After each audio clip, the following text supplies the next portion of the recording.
This is one of the first integration tests between the visual recognition Pi and the Bowie robot. So we're aiming to collect this object here, which was trained and classified in the neural net. So kind of needs a bit of help at this moment.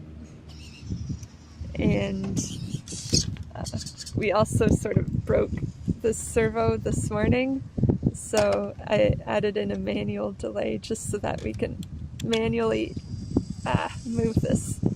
But we'll repair this once we bring the claw back to the lab. And so there you have it. This is running a Python program here with TensorFlow. This is the image being classified over there. Now it's detecting all the leaves.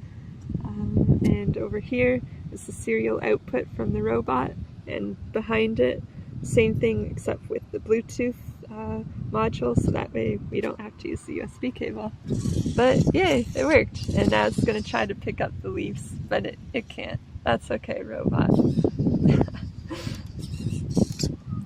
Alright, thanks for watching this special moment in Bowie the robot's history.